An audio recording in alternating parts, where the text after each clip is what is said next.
ابو طلحہ رضی اللہ تعالیٰ عنہ کا دماغ خراب ہو گیا. کہا کہ تم یہ بات ابھی بتا رہی ہو مجھے؟ میرے بچے کی لاش گھر میں رکھی رہی اور میں چین سے کھانا کھاتا رہا. میرے بچے کی لاش گھر میں پڑی رہی اور تم میک اپ کرتے رہی. میرے بچے کی لاش گھر میں پڑی رہی اور ہم میاں بیوی ملاقات کرتے رہے. ابو طلحہ انصاری رضی اللہ تعالیٰ عنہ کا دماغ خراب ہوا. وہ اللہ کے نبی کے پاس آئے اور نبی اکرم کو پورا واقعہ سنایا. اللہ کے نبی نے فرمایا اے ابو طلحہ تمہاری بیوی نے کوئی غلط کام نہیں کیا ہے. تمہاری بیوی نے صبر کیا ہے. تمہاری بیوی نے صبر کیا ہے اور اللہ تعالیٰ اس صبر کا بدلہ تمہاری بیوی کو دے گا انشاءاللہ. اللہ تعالیٰ تم کو اس بچے کا بہترین بدلہ عطا فرمائے گا. تمہیں اور بھی بچے پیدا ہوں گے. اس کے بعد ام سلیم ایک مرتبہ پھر حاملہ ہوئی. ایک مرتبہ پھر وہ پریگننٹ ہوئی اور پھر ان کے گھر میں جب بچہ پیدا ہوا اس بچے کا نام عبداللہ رکھا گیا. اور پھر وہ بچہ جب بڑا ہوا اور اس کی شادی ہوئی اس بچے کے 9 لڑکے ہوئے اور وہ 9 کے 9 قرآن کے عالم اور حافظ ہوئے. اس طریقے سے اللہ تبارک و تعالیٰ نے ام سلیم کو ان کے صبر کا بدلہ دیا. تو ہماری شریعت ہمیں صبر کی تعلیم دیتی ہے. اگر نعمت ملے خوشی ملے تو شکر کرو اور مصیبت آئے تو صبر کرو. ایک مسلمان کے لیے کامیابی کے یہی 2 راستے ہیں. نعمتوں پر شکر کرو اور مصیبتوں پر صبر کرو. میرے نبی نے صبر سے کام کیا اور جب میرے نبی نے صبر کیا اللہ نے بہترین بدلہ دیا. اللہ کے نبی جب طائف سے واپس آئے اور جب آپ مکہ پہنچے تو مکہ پہنچنے کے بعد اللہ کے نبی کے اوپر 2 اور بڑے بڑے صدمے آئے. آپ کی بیوی خدیجہ کا بھی انتقال ہو گیا. آپ کے چچا ابو طالب کا بھی انتقال ہو گیا. خدیجہ گھر کے اندر آپ کی مدد کرتی تھی. ابو طالب گھر کے باہر آپ کی مدد کرتے تھے. اللہ کے نبی کے اوپر یہ 3 مصیبتیں آ گئی. ایک تو طائف سے جب آپ واپس آئے تو طائف والوں نے جو تکلیف آپ کو پہنچائی تھی اس کا احساس اللہ کے نبی کو تھا. پھر جب آپ مکہ پہنچے آپ کی بیوی کا انتقال ہو گیا اور تھوڑے دنوں کے بعد آپ کے چچا کا انتقال ہو گیا. جب یہ 3 مصیبتیں اللہ کے نبی کے اوپر آئیں میرے پیارے بھائیوں میرے نبی کو ایسا محسوس ہوا کہ اب میری دنیا میں کوئی بات میری سننے والا نہیں ہے. اب میرا کوئی ساتھ دینے والا نہیں ہے. اب میرا کوئی سپورٹ کرنے والا نہیں ہے. اسی موقع پر اللہ تعالیٰ نے اپنے نبی کو معراج پر بلایا اور معراج میں اللہ تعالیٰ نے 7 آسمانوں کی سیر اپنے نبی کو کرائی. معراج کے سفر میں اللہ تعالیٰ نے اپنے نبی کو آسمانوں پر مہمان بنا کر کے بلایا. گویا اللہ تعالیٰ نے اپنے نبی کو یہ میسج دیا یہ پیغام دیا اے میرے نبی دنیا میں کوئی آپ کی بات مانے یا نہ مانے میں اللہ آپ کا رب میں آپ کو مہمان بنا کے اپنے پاس بلا رہا ہوں اور میں آپ کی عزت کروں گا اور فرشتے آپ کا احترام کریں گے. اور اے میرے نبی اس طریقے سے دنیا میں آپ کا مقام لوگوں کے سامنے واضح ہو جائے گا.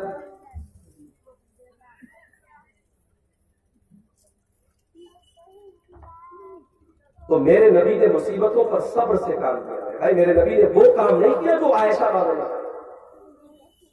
یہ الگ بات ہے کہ آج بھارت کے مسلمان کو بہت کچھ سوچنے کی ضرورت ہے.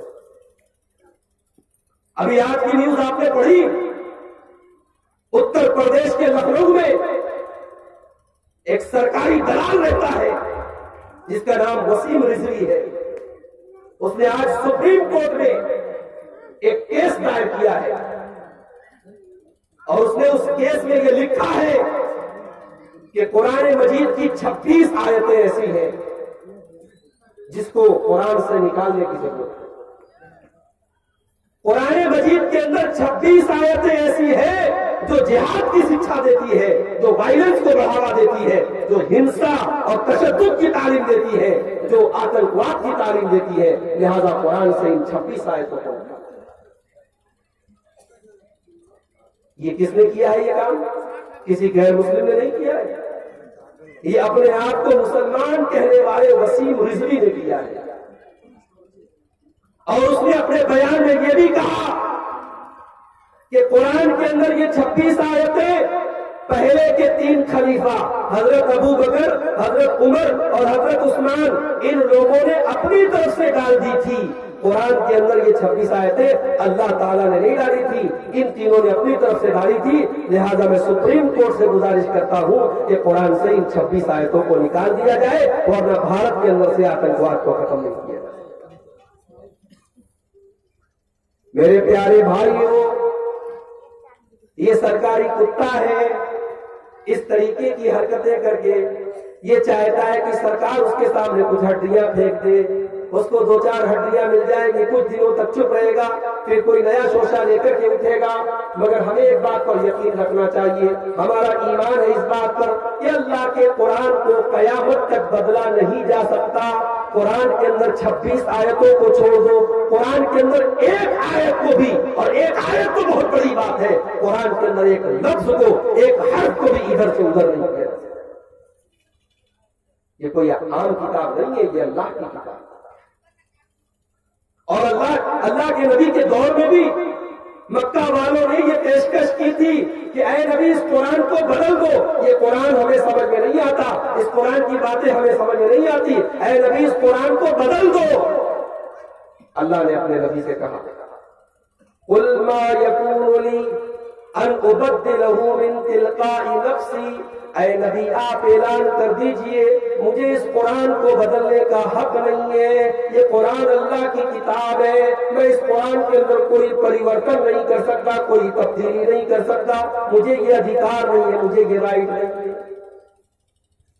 قرآن میں کوئی تبدیلی نہیں ہو سکتی۔ اگر کسی کو قرآن کی کسی آیت سے یہ لگتا ہے کہ قرآن آتنکواد کی تعلیم دیتا ہے، قرآن جہاد کی تعلیم دیتا ہے، قرآن لڑنے کی تعلیم دیتا ہے، تو پہلے وہ قرآن کو سمجھے، یہ اس کے دماغ کی کمی ہے، یہ قرآن کی کمی نہیں ہے۔ میں دنیا کے ہر دیش میں ایک ڈیفنس لا ہوتا ہے، ایک رکشا قانون ہوتا ہے۔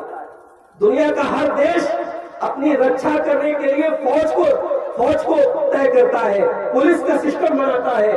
ہم سماج میں پولیس اور فوج کے بغیر نہیں رہتے۔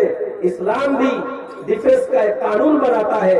اسلام یہ کہتا ہے جنگ کے میدان میں جنگ کرو، لیکن امن کے حالات میں اسلام جنگ کی تعلیم نہیں دیتا ہے۔ لیکن جب جنگ ہو جائے، جنگ کے حالات آ جائے، اسلام جنگ میں یہ تعلیم دیتا ہے کہ ہاں اپنے دشمن کا مقابلہ کرو۔ تو قرآن میں جہاں جہاد کی آیتیں ہیں وہ یہ نہیں کہتی آپ کسی بھی غیر مسلم کو پکڑ کے اس کو قتل کر دو، آپ لوگوں کو مارو کاٹو۔ اسلام مارنے کاٹنے کی اجازت نہیں دیتا ہے میرا۔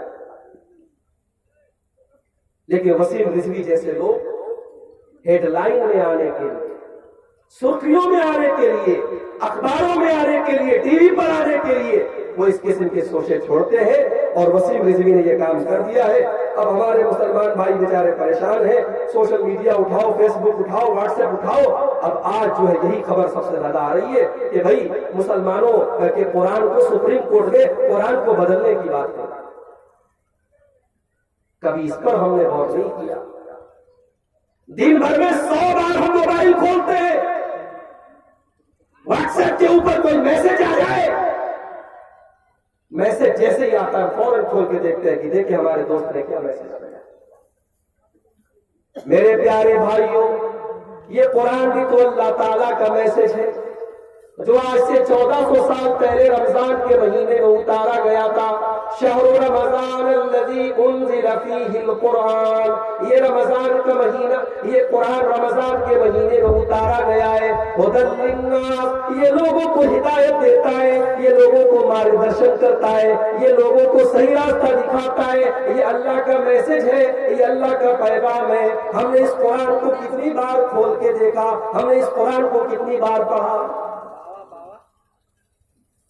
ہاں مولوی صاحب رمضان کا مہینہ آنے والا ہے، رمضان میں تراویح کی نماز میں ہم پورا قرآن سن لیتے ہیں، بس ایک بار ہم تراویح کی نماز، وہ بھی سب نہیں پڑھتے، جس کو اللہ تعالیٰ توفیق دیتا ہے وہ تراویح کی نماز میں بس پورا قرآن امام صاحب سے، حافظ صاحب سے سن لیتا ہے، بس اتنا ہم قرآن کے ساتھ سلوک کرتے ہیں۔ باقی سال بھر قرآن کو لپیٹ کر کے الماری میں رکھ دیتے ہیں، قرآن کو پڑھنے کی ہمیں فرصت نہیں ملے گی۔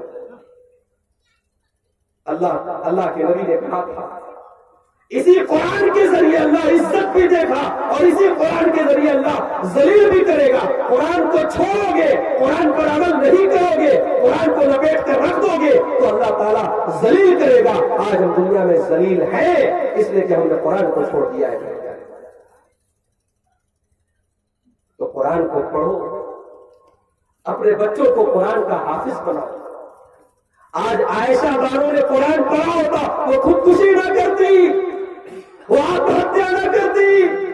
اس نے قرآن پڑھا ہوتا تو قرآن میں میرا رب کہتا ہے وَلَا تُلْقُوا بِأَيْدِيكُمْ إِلَى التَّهْلُكَةِ, اپنے آپ کو ہلاک نہ کرو, آتم ہتیا نہ کرو, اپنے آپ کو قتل نہ کرو. اگر عائشہ بانو نے قرآن پڑھا ہوتا تو اس نے خودکشی نہ کی ہوتی, اس نے اپنے آپ کو قتل نہ کیا ہوتا. اور ہماری وہ بہن جہیز کی وجہ سے دنیا سے چلا. ہم لوگ ماشاءاللہ یہاں جتنے لوگ بیٹھے سب اہل حدیث لوگ ہیں, سب قرآن حدیث پہ چلنے والے لوگ ہیں, سب سینے پر ہاتھ باندھنے والے لوگ ہیں, سب آمین زور سے بولنے والے لوگ ہیں, سب رفع یدین کرنے والے لوگ ہیں. مگر ابھی میں ہاتھ اٹھا کر کے پوچھوں کہ بتاؤ آپ شادی میں جہیز کا لین دین کرتے ہو کہ نہیں کرتے؟ اگر میں پوچھوں سب کی گردن جھک جائے گی. ہاں مولوی صاحب ہمارے یہاں تو جہیز لیا جاتا ہے, لیا جاتا ہے. نمازی بھی لے رہا ہے, بے نمازی بھی لے رہا ہے, عالم بھی لے رہا ہے, جاہل بھی لے رہا ہے, برا بھی لے رہا ہے, نیک بھی لے رہا ہے, سب لے رہے ہیں جہیز. حالات تو یہ ہے کہ غریب باپ بیچارہ جس کی 2-3 لڑکیاں ہوں وہ بیچارہ اپنی عمر کے پہلے بوڑھا ہو جاتا ہے, اس کے بال پکنے لگتے ہیں, اس کے چہرے پر جھریاں آنے لگتی ہیں. اس کو یہ چنتا کھاتی ہے کہ میں اپنی بیٹیوں کی شادی کیسے کروں. میرے پیارے بھائیوں, عائشہ بانو تو چلی گئی, وہ ہمیں اور آپ کو یہ سبق سکھا کر کے گئی ہے کہ اگر ہم نے سماج کا سسٹم نہیں بدلا, اگر ہم نے جہیز کو ختم نہیں کیا تو نہ جانے کتنی عائشہ بانو اسی طریقے سے مرتی رہے گی, ہماری کتنی بہنیں اس دنیا سے جاتی رہیں گی اور جان دیتی رہیں گی. ہم نے بیٹی کو بوجھ بنا دیا. لڑکی پیدا ہوتی ہے باپ کی پیشانی پر سلوٹیں آ جاتی ہے, ارے یار یہ کون سی مصیبت میرے گھر میں آ گئی, اب اس کی شادی کرنا پڑے گا, اس کے جہیز کا انتظام کرنا پڑے گا. بیٹی گھر میں آئی, باپ ٹینشن میں آ گیا, ماں ٹینشن میں آ گئی. بیٹا گھر میں آیا, باپ خوش ہو گیا, بیٹا خوش ہو گیا, یہ بڑا ہو کے کمائے گا, یہ میرا سہارا بنے گا. اور بیٹی تو بوجھ بن گئی. میرے پیارے بھائیوں, اگر یہ بیٹی بوجھ ہوتی تو اللہ تعالیٰ اپنے نبی کو 4 بیٹیاں نہ دیتا. اللہ نے اپنے نبی کو 4 بیٹیاں دی, اور میرے نبی نے اپنی بیٹیوں کو بہت پیار دیا ہے. میرے نبی اپنی بیٹیوں سے بہت پیار کرتے تھے. آج کتنے لوگ ہیں بیٹوں سے بہت پیار کرتے ہیں لیکن بیٹیوں سے کبھی پیار سے بات نہیں کرتے, کبھی بیٹیوں کو پیار کی نظروں سے نہیں دیکھتے. میرے پیارے بھائیوں, میرے نبی اپنی بیٹیوں سے بڑا پیار کیا کرتے تھے. میرے نبی نے اپنی بیٹیوں کی آنکھ میں کبھی آنسو نہیں دیکھا. غزوہ احد کا موقع ہے, غزوہ بدر کا موقع ہے. بدر کی لڑائی میں اللہ کے نبی کی بڑی بیٹی حضرت زینب کے جو شوہر تھے جن کا نام ابو العاص تھا, وہ مسلمانوں کے خلاف لڑائی کے میدان میں آئے تھے. حالانکہ وہ اسلام کے دشمن نہیں تھے مگر ابھی مسلمان نہیں ہوئے تھے, اپنے خاندان کی وجہ سے وہ بھی لڑائی کے میدان میں آ گئے تھے. جب جنگ ختم ہو گئی تو قیدیوں کے اندر حضرت ابو العاص بھی گرفتار ہو کر کے آئے. ابھی یہ حضرت ابو العاص نہیں ہے, ابھی مسلمان نہیں ہوئے تھے, کافر تھے, وہ گرفتار ہو کر کے آئے. اب کافروں نے کیا کام کیا, اپنے قیدیوں کو چھڑانے کے لیے وہ مکہ سے مدینہ آئے. کوئی پیسہ لے کر کے آیا, کوئی اناج لے کر کے آیا, کوئی زیور لے کر کے آیا, اپنے قیدیوں کو چھڑانے کی قیمت لے کر کے آیا. اللہ کے نبی کی بڑی بیٹی حضرت زینب رضی اللہ تعالیٰ عنہا وہ بھی مکہ سے مدینہ آئی اپنے شوہر کو چھوڑانے کے لیے, نبی کے داماد کو چھوڑانے کے لیے وہ بھی آتی ہیں, اور وہ اپنے شوہر کو چھوڑانے کے لیے اپنے گلے کا ہار لے کے آتی ہیں. یہ کون سا ہار ہے؟ یہ وہی ہار ہے جو ان کی ماں نے حضرت خدیجہ نے اپنی بیٹی کو شادی کے موقع پر دیا تھا. حضرت زینب رضی اللہ تعالیٰ عنہ اپنے گلے کا ہار لے کر کے آتی ہیں اور صحابہ کو وہ ہار دیتی ہیں کہ یہ ہار لے لو اور میرے شوہر کو چھوڑ دو. میرے پیارے بھائیوں، اللہ کے نبی کی نظر اس ہار کے اوپر پڑ جاتی ہے. اللہ کے نبی دیکھتے ہیں کہ یہ وہی ہار ہے جو میری بیوی خدیجہ نے میری بیٹی زینب کو دیا تھا. آج میری بیٹی اتنی لاچار اور مجبور ہو گئی ہے کہ اپنے شوہر کو بچانے کے لیے، اپنے شوہر کو چھڑانے کے لیے وہ اپنے گلے کا ہار لے کر کے آئی ہے. میرے نبی کی آنکھوں سے آنسو آ گئے. آپ نے صحابہ سے کہا، او میرے صحابہ، اگر ہو سکے تو میرے داماد ابو العاص کو تم یہ ہار کے بغیر چھوڑ دو، یہ ہار واپس کر دو. یہ ہار میری بیوی خدیجہ کی نشانی ہے. یہ ہار میری بیوی نے اپنی بیٹی کو دیا تھا. یہ ہار میری بیوی کی محبت کی نشانی ہے. اور لوگوں میرے داماد کو تم اسی طریقے سے چھوڑ دو. اللہ کے نبی ریکویسٹ کرتے ہیں، گزارش کرتے ہیں، میرے داماد کو چھوڑ دو. صحابہ نے اپنے نبی کی آنکھوں میں آنسو دیکھا، کہا یا رسول اللہ کیسی بات کر رہے ہیں؟ صحابہ نے العاص کو چھوڑ دیا. تو میرے نبی تو اپنی بیٹیوں سے بہت پیار کرتے تھے. اپنی بیٹیوں کی آنکھ میں میرے نبی کبھی آنسو نہیں دیکھتے تھے. میرے نبی کی سب سے چھوٹی بیٹی تھی حضرت فاطمہ رضی اللہ تعالیٰ. شادی کے بعد بھی جب حضرت فاطمہ اپنے مائکے آتی تھی، اللہ کے نبی کے گھر میں آتی تھی، بخاری کے الفاظ ہے اللہ کے نبی کھڑے ہو جاتے. آج تو ہم میں سے کتنے بد نصیب ہیں جو بیٹیوں سے پیار سے بات نہیں کرتے. بیٹیاں گھر میں آتی ہیں، بیٹیوں سے بولتے تک نہیں ہے، بیٹیوں کو محبت سے دیکھتے تک نہیں ہے. میرے نبی اپنی بیٹی فاطمہ کے استقبال میں کھڑے ہو جاتے تھے. ہائے ہائے میری بیٹی فاطمہ آئی ہے. اللہ کے نبی کھڑے ہو جاتے تھے، اپنی بیٹی کی پیشانی کو چوم لیتے تھے اور اپنی کرسی پر، اپنی سیٹ پر اپنی جگہ اپنی بیٹی کو بٹھاتے تھے. میرے نبی نے تو بیٹیوں کو پیار دیا ہے، لیکن میرے پیارے بھائیوں، ہم نے اس جہیز کی رسم کی وجہ سے اپنی بیٹیوں کو بوجھ بنا دیا ہے. آج بیٹیاں سماج میں بوجھ بن گئی ہیں، اور جب ہم بیٹیوں کی شادی کرتے ہیں تو یہ احساس ہوتا ہے کہ ہم بہت بڑا بوجھ اتار رہے ہیں، بہت بڑا بوجھ اپنے سینے سے اتار رہے ہیں. اس جہیز کی رسم کو ختم کرو. یہ جہیز بہت ساری جانیں لے چکا ہے. اب جاگ جاؤ، اب اپنے اندر غیرت پیدا کرو اور اس جہیز کو ختم کرو. بہت بڑا اردو کا شاعر تھا میر تقی میر. واقعہ شاید آپ نے سنا بھی ہوگا کسی تقریر میں. اس نے بھی بڑے دھوم دھام سے اپنی بیٹی کی شادی کی. بہت امیر تو تھا نہیں، شاعر تھا، بہت پیسے والا نہیں تھا. اس نے اپنا مکان بیچ دیا اپنی بیٹی کے جہیز کا انتظام کرنا. میر تقی میر نے اپنا گھر بیچ کر کے اپنی بیٹی کی شادی کر دی. جہیز کی جو لمبی چوڑی لسٹ ملی تھی ساری لسٹ کو پورا کر دیا اس نے. بیٹی ودا ہو رہی ہے، بیٹی کی آنکھوں سے آنسو بہ رہے ہیں. بیٹی کو احساس ہو رہا ہے کہ میرے باپ نے میرا جہیز جمع کرنے کے لیے، میرا جہیز کا انتظام کرنے کے لیے اپنا گھر بیچ دیا. بیٹی کے دل کو صدمہ لگا، بیٹی کی آنکھوں سے آنسو بہ رہے، بیٹی رو رہی ہے. شادی کی پہلی رات جب وہ بیٹی میر تقی میر کی بیٹی اپنے سسرال پہنچی، آج شادی کی پہلی رات ہے، آج سہاگ رات ہے، آج اس کی زندگی کی حسین رات ہے. جب وہ اپنے شوہر کے گھر پہنچی اور شوہر اس کے پاس ملنے کے لیے آیا، کیا دیکھتا ہے کہ اس کی بیوی مری پڑی ہے. وہ ہارٹ اٹیک سے، دل کی دھڑکن کے رک جانے سے اس کا انتقال ہو چکا ہے. وہ اپنے باپ کی تکلیف نہ دیکھ سکی، وہ اپنے باپ کا صدمہ نہ دیکھ سکی، وہ اپنے باپ کے دل پر یہ بوجھ نہ دیکھ سکی کہ میرے باپ نے میرے جہیز کا انتظام کرنے کے لیے اپنا گھر بیچ دیا، اپنے سر کی چھت بیچ دی. وہ بیٹی ہارٹ اٹیک سے انتقال کر جاتی ہے. صبح ہوتی ہے، میر تقی میر کے گھر کو جا کے کہتا ہے، میر صاحب آپ کی بیٹی کا انتقال ہو گیا. میر تقی میر دوڑتا ہوا اپنی بیٹی کی سسرال پہنچا. دیکھا سامنے بیٹی لیٹی ہوئی ہے، بیٹی کی لاش پڑی ہوئی ہے، اور بیٹی کے بدن پہ سفید کفن کا کپڑا، کفن پہ لپٹی ہوئی اس کی جوان بیٹی لیٹی ہوئی۔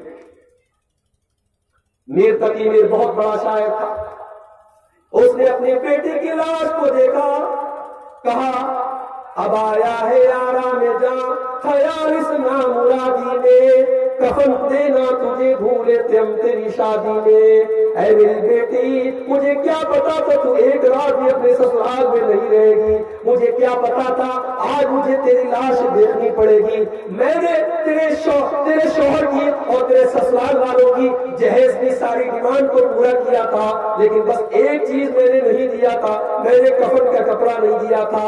اب آیا ہے آرام جا خیال اس نامرادی میں، کفن دینا تجھے بھولے تھے ہم تیری شادی میں۔ میری بیٹی کاش میں نے کفن کا کپڑا بھی تجھے دے دیا ہوتا تو آج تیرے بدن پہ یہ کفن کا کپڑا تیرے سسرال کا نہ ہوتا، تیرے باپ کا ہوتا، تیرے باپ کا دیا ہوا کپڑا۔ اس جہیز میں کتنی جانیں لے لی میرے بھائی، کتنے غریب ہیں، ان کی بیٹیاں بوڑھی ہو رہی ہے، عمر نکل رہی ہے، جہیز کا انتظام نہیں ہے، مگر ہمیں تو دکھاوے کا کام کرنا ہے۔ ہمیں اللہ نے دیا ہے، ہم دکھائیں گے، ہم جہیز دیں گے، ہم 1 کروڑ روپیہ دیں گے، ہم 10 لاکھ روپیہ دیں گے۔ میری بات نوٹ کر لو، جب تک سماج کے بڑے لوگ، سماج کے پیسے والے لوگ، سماج کے امیر لوگ جب تک اپنی بیٹیوں کی شادی بغیر جہیز کے نہیں کریں گے، اور لڑکے والے، بڑے گھروں کے لڑکے والے جب یہ طے نہیں کریں گے کہ ہم 1 روپیہ جہیز نہیں لیں گے، جب یہ سماج میں ماحول نہیں بنے گا تب تک تقریریں کرنے سے اور جلسے کر لینے سے جہیز ختم ہونے والا نہیں ہے۔ یہ بہت بڑی سماجی برائی بن چکا ہے جو آج ہمارے سماج کو کھوکھلا کر رہا ہے۔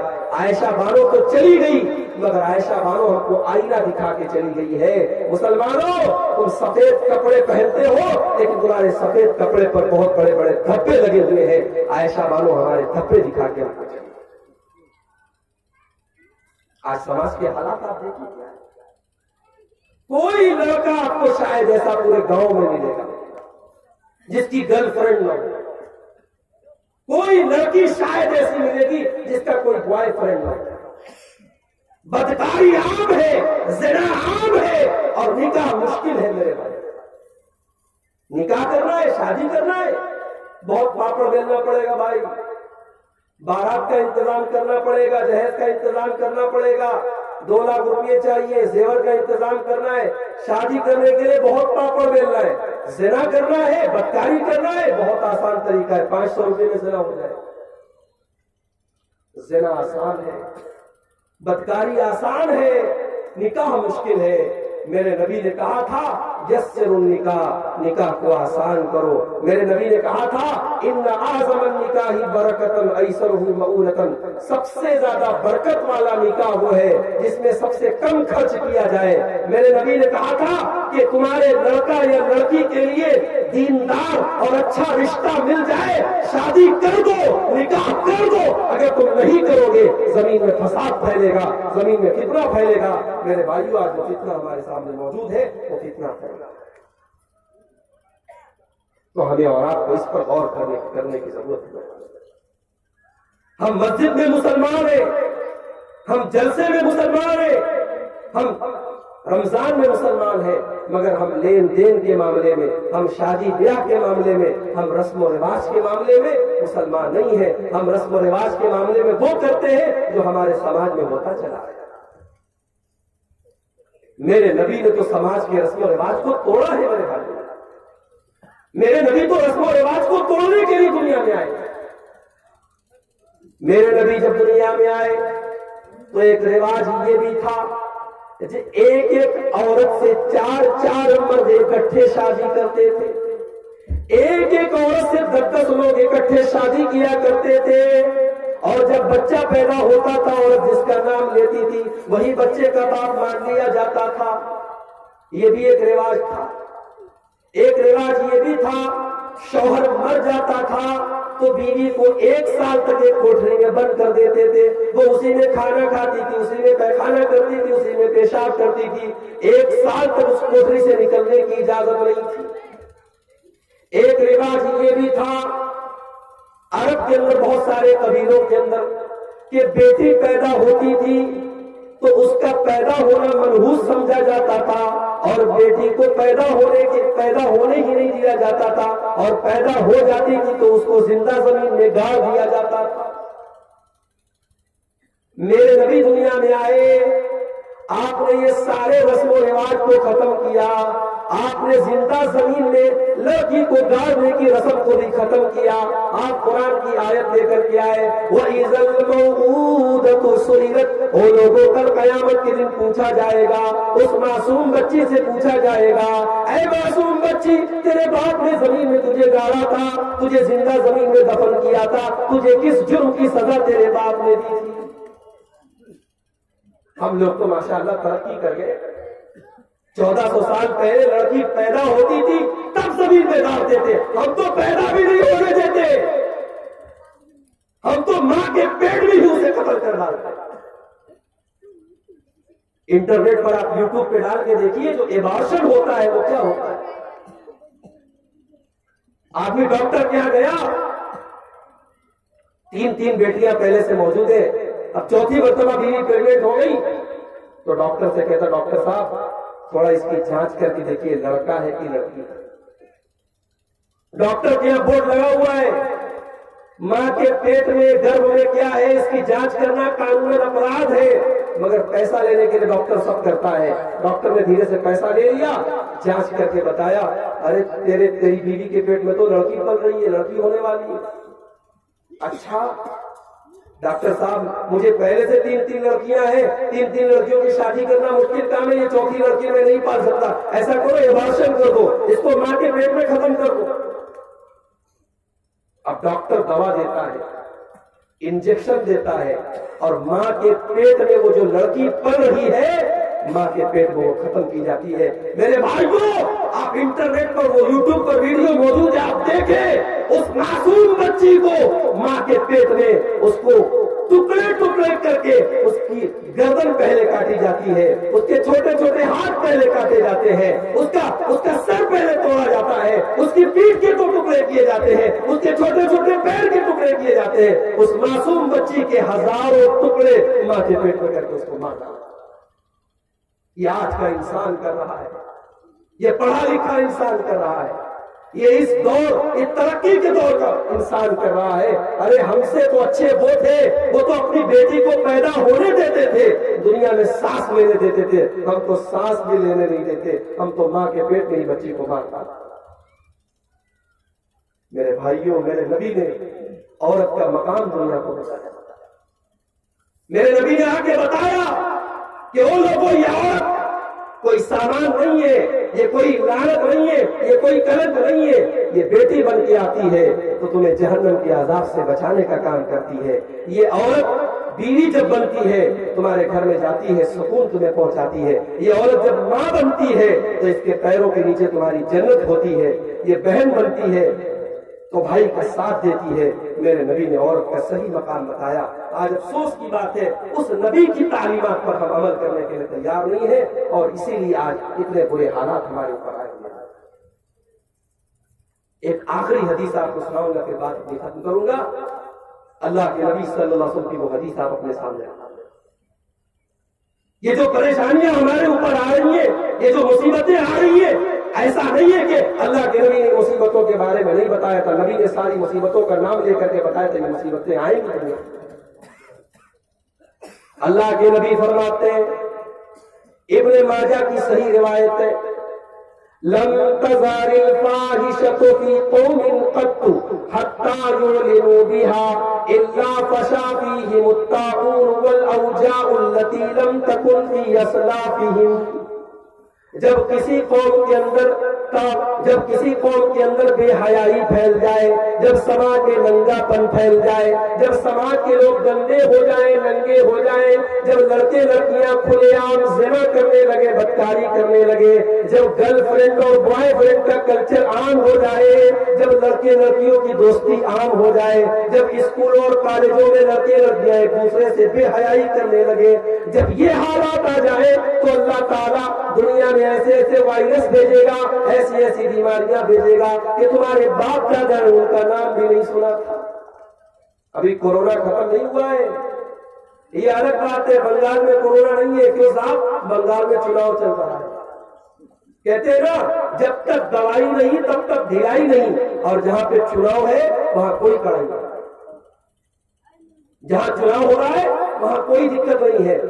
آپ مہاراشٹر میں چلے جائیے، بڑی دقت ہو رہی ہے، فلائٹ سے کوئی جا رہا ہے جانے نہیں دے رہے، کئی جگہوں پہ لاک ڈاؤن لگ گیا ہے مہاراشٹر میں، کورونا کا ہم نے معاملہ دیکھا۔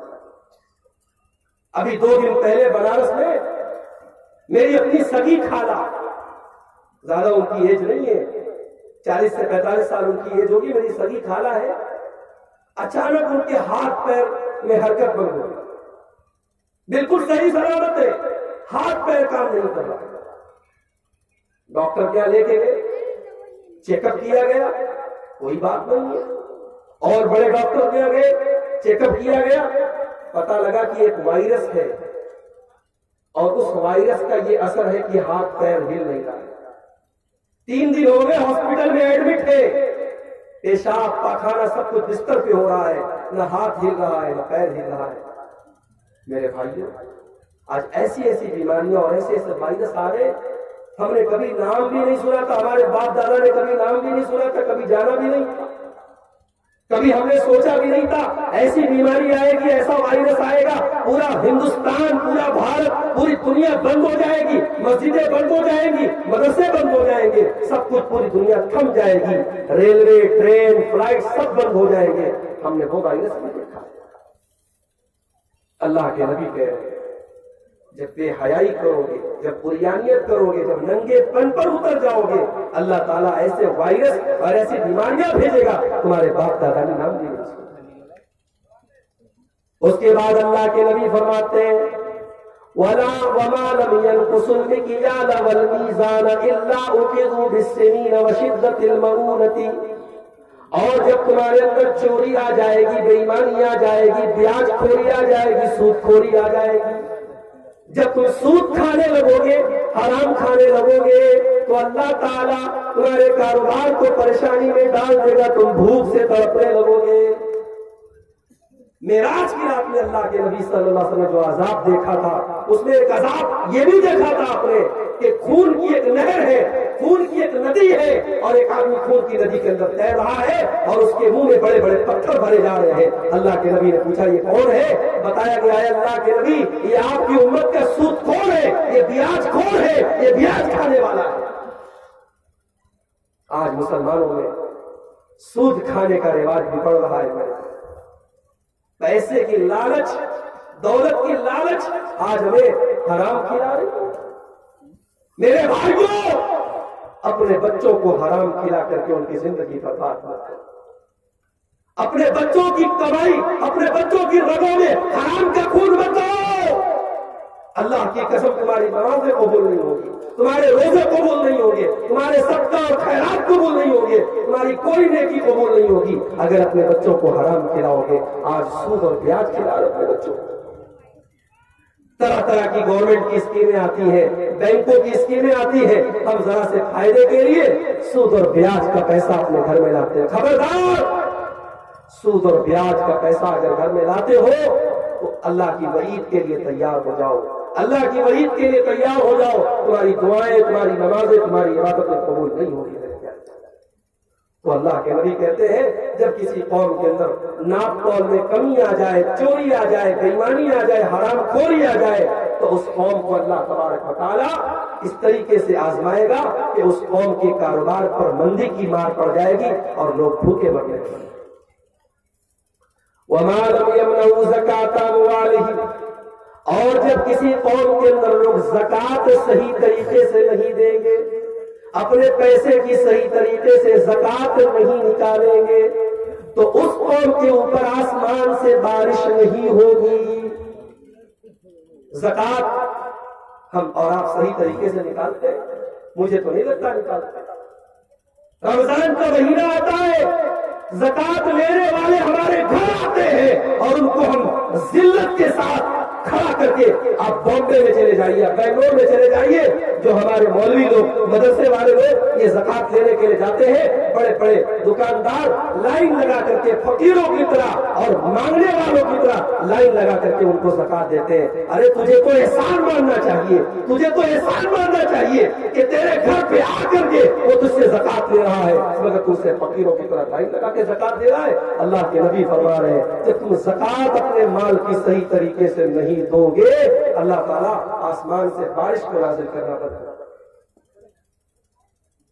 اور حدیث کا آخری ٹکڑا، وَمَا لَمْ تَحْكُمْ أَئِمَّتُهُمْ بِكِتَابِ اللَّهِ، اور جب کسی قوم کے اندر علماء قرآن اور حدیث کے مطابق فیصلہ نہیں کریں گے، جب کسی قوم کے اندر لوگ اپنی اپنی رائے پر چلیں گے، اپنی اپنی عقل پر چلیں گے، قرآن اور حدیث پر نہیں چلیں گے، إِلَّا جَعَلَ اللَّهُ بَعْثَهُمْ بَيْنَهُمْ، اللہ تعالیٰ اس قوم کے لوگوں کو آپس میں لڑا دے گا، فرقہ فرقہ کر دے گا۔